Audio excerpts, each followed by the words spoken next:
पहला क्वेश्चन बोल रहा है कि एलपीजी गैस में मुख्यतः किसका द्रव होता है। तो इसका राइट आंसर होता है ब्यूटेन, जिसका सूत्र आप जानते होंगे C4H10 होता है। एलपीजी में मुख्य घटक के रूप में होता है। 2 नंबर क्वेश्चन बोल रहा है कि घरेलू विद्युत परिपथ में फ्यूज तार किस क्रम में लगा होता है। तो घरेलू जो विद्युत परिपथ होता है उसमें फ्यूज तार जो होता है श्रेणी क्रम में जोड़ा जाता है, आपको ध्यान रखना है। 3 नंबर क्वेश्चन बोल रहा है कि बिजली के तार का फ्यूज किसका बना होता है। तो बिजली के जो तार होता है तो उसका फ्यूज है तांबे और टीन के मिश्र धातु का बना होता है। तांबा का संकेत Cu और टीन का संकेत Sn होता है। अब यहाँ देखिए 4 नंबर क्वेश्चन बोल रहा है कि विद्युत मोटर में किसका रूपांतरण होता है। तो विद्युत मोटर में जो होता है विद्युत ऊर्जा का यांत्रिक ऊर्जा में रूपांतरण होता है, आपको ध्यान रखना है। अब यहाँ देखिए 5 नंबर क्वेश्चन है कि विद्युत जनित्र में किसका रूपांतरण होता है। तो विद्युत जनित्र में जो होता है यांत्रिक ऊर्जा को विद्युत ऊर्जा में बदला जाता है। आइए 6 नंबर क्वेश्चन की तरफ चलते हैं। बोल रहा है कि घरेलू परिपथ का विभवांतर कितना होता है।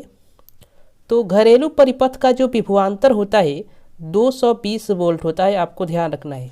विभवांतर का ऐसे मात्रक वोल्ट होता है, आपको यह भी ध्यान रखना है। अब 7 नंबर क्वेश्चन बोल रहा है कि विद्युत चुंबकीय सिद्धांत का प्रतिपादन किसने किया। विद्युत चुंबकीय जो सिद्धांत है उसका प्रतिपादन फैराडे के द्वारा किया गया था।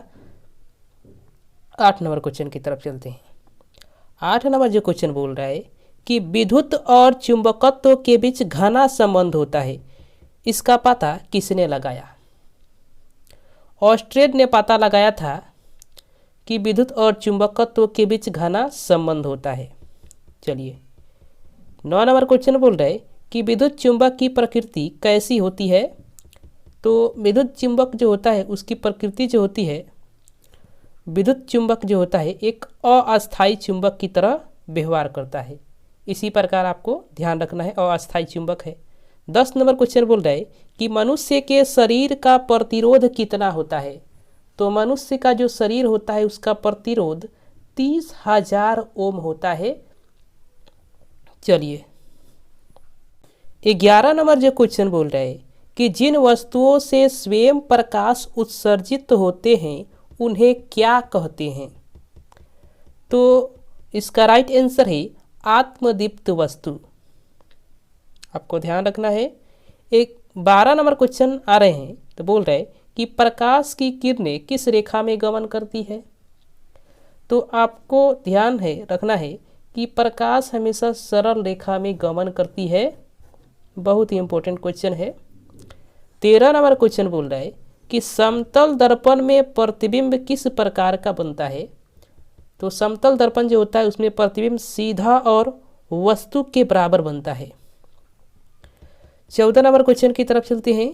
बोल रहे कि प्रकाश तरंग किस प्रकार का होता है। तो प्रकाश तरंग जो होता है एक प्रकार का विद्युत चुंबकीय तरंग है, आपको ध्यान रखना है।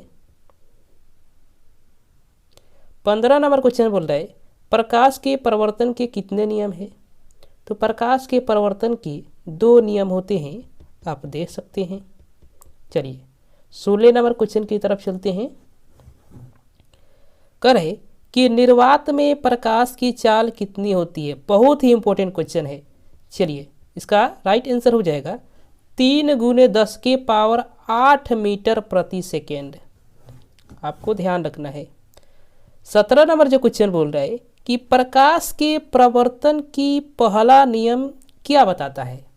तो प्रकाश की जो प्रवर्तन है उसका पहला नियम बताता है कि आपतन कोण प्रवर्तन कोण के बराबर होता है।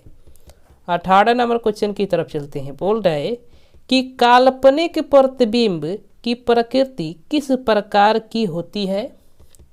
तो काल्पनिक प्रतिबिंब जो होता है उसकी प्रकृति किस प्रकार की होती है, वस्तु के सापेक्ष हमेशा सीधा होता है। चलिए 19 नंबर क्वेश्चन की तरफ चलते हैं। तो बोल रहा है कि वे पदार्थ जिनसे होकर प्रकाश आसानी से पार कर जाता है उसे क्या कहते हैं? तो उस पदार्थ को हम पारदर्शी पदार्थ कहते हैं, आपको ध्यान रखना है। 20 नंबर क्वेश्चन की तरफ चलते हैं। बोल रहा है कि अवतल दर्पण में वस्तु का प्रतिबिंब किस प्रकार का बनता है? तो अवतल दर्पण की बात है यहाँ, तो वस्तु का प्रतिबिंब वास्तविक भी बनेगा और काल्पनिक भी बनेगा।